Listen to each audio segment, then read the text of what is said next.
अवधूत चिंतन श्री गुरुदेव दत्त श्री स्वामी समर्थ महाराज की जय. श्री स्वामी समर्थ. माझ्या सर्व ताई आणि दादांना तुमचं सर्वांचं स्वामी समर्थ माझी आई या चॅनलमध्ये स्वागत आहे. आजचा दिवस स्वामी महाराजांच्या कृपेने तुमचा सुखाचा आणि आनंदाचा जावो ही स्वामीच्यांनी प्रार्थना करून आजच्या नवीन व्हिडिओला नवीन सेवेला सुरुवात करूया. तर बघा, आता तुम्हाला तर थंबनेलवरून समजलंच असेल की आजचा आपल्या व्हिडिओचा विषय नेमका आहे तरी काय. तर बघा, बऱ्याच वेळेस आपल्या घरामध्ये काहीतरी निगेटिव्हिटी असते किंवा बाहेरील बाधेमुळे किंवा नकारात्मक ऊर्जा आपल्या घरामध्ये असते. त्याच्यामुळे आपल्या घरामध्ये सतत कटकटी, भांडणं, वादविवाद होतात. नवरा बायकोचं एकमेकांशी पटत नाही, सासूसुनांचं एकमेकांशी पटत नाही.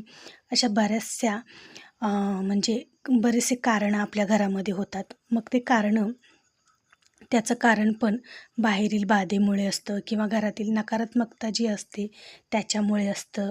मग याच्यापासून आपलं घर म्हणजे आपल्या घराला अशी कोणतीही बाधा होऊ नये आणि याच्यापासून आपल्या घराचं संरक्षण व्हावं, यासाठी खूप छान असा उपाय मी आज तुमच्याशी शेअर करणार आहे.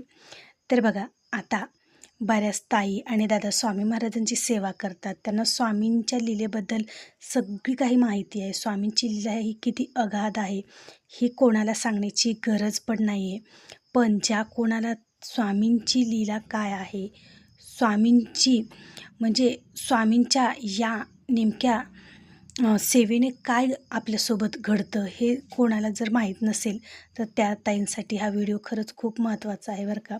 आपल्या घरातील निगेटिव्हिटी दूर व्हावी, आपल्या घरातील बाहेरील बाधा दूर व्हावी, आपलं घर हे वाईट नजरेपासून दूर राहावं असं जर तुम्हाला वाटत असेल तर ताईंनो, आजचा हा खूप छान आणि एकदम साधा आणि सोपा उपाय नक्की तुम्ही आपल्या घरासाठी करायचा आहे.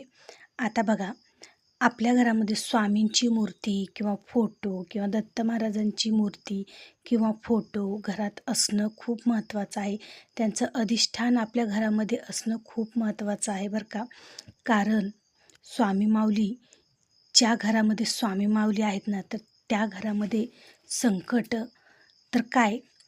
संकट जर आली तरी स्वामी ते आपल्यापर्यंत त्याची झळ आपल्याला लागू देत नाहीत. इतके स्वामी महाराज आपल्या भक्तांसाठी धावून येणारे हे स्वामी माऊली आहेत. तुम्ही जर विश्वास ठेवून जर स्वामींची सेवा केली ना, तर आयुष्यात तुम्हाला कधीही काहीही कमी पडायचं नाही आणि तुम्हाला आयुष्यात संकट काय आहे हे सुद्धा तुम्हाला स्वामी माऊली जाणू देणार नाहीत. इतके स्वामी माऊली आपले दयाळू आणि मयाळू आहेत.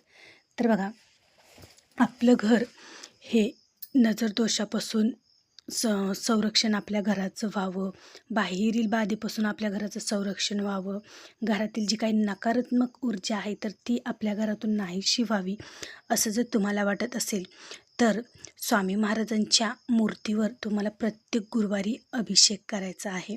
आता बघा, तुम्हाला जर वेळ असेल तर तुम्ही दररोजसुद्धा स्वामी महाराजांच्या मूर्तीवर किंवा दत्त महाराजांच्या मूर्तीवर अभिषेक केला तरी पण चालतो. पण आता खूप कामं असतात, जॉब असतो, वेळ नसतो, तर त्याच्यामुळे तुम्ही आठवड्यातून एके दिवशी गुरुवारी पण हा उपाय केला तर ही सेवा केली तरी पण चालते. गुरुवारीसुद्धा तुम्ही ही सेवा करू शकतात. आणि ज्या ताईंना खरं वेळ आहे, त्यांना सेवा करायला टायमिंग मिळतो, त्या ताईंनी दररोजसुद्धा ही सेवा केली तरी पण चालते. आता तुम्हाला काय करायचं आहे, एक तामण घ्यायचं आहे, त्याच्यामध्ये स्वामी महाराजांची आधी थोडी हळदी कुंकू टाकायचं आहे, अक्षदा टाकायच्या, त्याच्यावर हळदी कुंकू टाकायचं, फूल ठेवायचं आणि त्याच्यावर स्वामींची मूर्ती ठेवायची तुम्हाला. आणि दही दूध पंचामृत असेल तर ठीक, नसेल तर फक्त कच्च्या दुधाने म्हणजे न तापवलेल्या दुधाने तुम्हाला स्वामी महाराजांच्या मूर्तीवर अभिषेक करायचा आहे. ते पण नसेल तर साधं स्वच्छ पाणीसुद्धा तुम्ही गुलाबजलचं पाणी टाकून साधं पाणीसुद्धा तुम्ही अभिषेकासाठी वापरू शकतात. असं काही नाही पंचामृतच असायला हवं, असेल तर वापरा, नसेल तर साधं पाणीसुद्धा चालतं. हे अभिषेकासाठी तुम्हाला घ्यायचं आहे. आणि स्वामी महाराजांच्या मूर्तीवर श्री स्वामी समर्थ, श्री स्वामी समर्थ, श्री स्वामी समर्थ, श्री स्वामी समर्थ असं म्हणत तुम्हाला स्वामी महाराजांच्या मूर्तीवर अभिषेक करायचा आहे. मग तुम्ही आता 11 वेळेस म्हणा, 21 वेळेस म्हणा, 108 वेळेस म्हणा किंवा जी मंत्र म्हणजे 101 माळ जप करा तुम्ही, 108 मणींची जे माळ असते त्यानुसार तुम्हाला किंवा न मोजता सुद्धा जेवढं होईल तेवढं तुम्ही जप करू शकतात किंवा 2 उदबत्त्या लावा. त्या उदबत्त्या संपेपर्यंत सुद्धा स्वामी महाराजांच्या मूर्तीवर तुम्ही अभिषेक करू शकतात. आता ही झालं साधी आणि सोपी सेवा. तुम्ही फक्त श्री स्वामी समर्थ या मंत्राचा जप करून सुद्धा ही सेवा करू शकतात किंवा तुम्ही नंतर श्रीसूक्तसुद्धा म्हणून ही सुद्धा तुम्ही सेवा करू शकतात. अशा प्रकारे सुद्धा आता आपल्या पोथीमध्ये नित्यसेवेची जी पुस्तिका आहे तर त्याच्यामध्ये सगळे स्तोत्र मंत्र सगळं आहे. तर त्याच्यात बघून सुद्धा तुम्ही स्त्रीसूक्त पुरुषसूक्त म्हणून सुद्धा पवमान सूक्त हे म्हणून सुद्धा तुम्ही स्वामी महाराजांच्या मूर्तीवर अभिषेक करू शकतात तुमच्या इच्छेनुसार वेळ असेल तर. नाहीतर आपले श्री स्वामी समर्थ असा मंत्र म्हणून जप करून सुद्धा तुम्ही ही सेवा करू शकतात.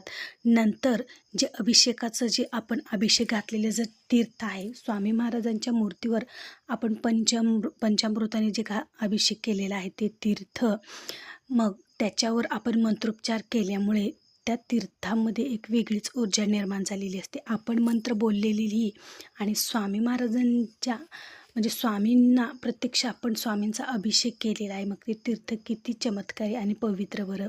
तर ते तीर्थ एक साधं पंचामृत नाही तर किंवा साधं पाणी नाही, ते तीर्थ बनतं आणि ते तीर्थ हे खूप चमत्कारी आपल्यासाठी गुणकारी होतं.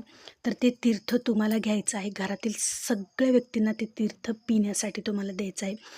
चमचा द्या, 2 चमचे द्या, तुमच्या इच्छेनुसार.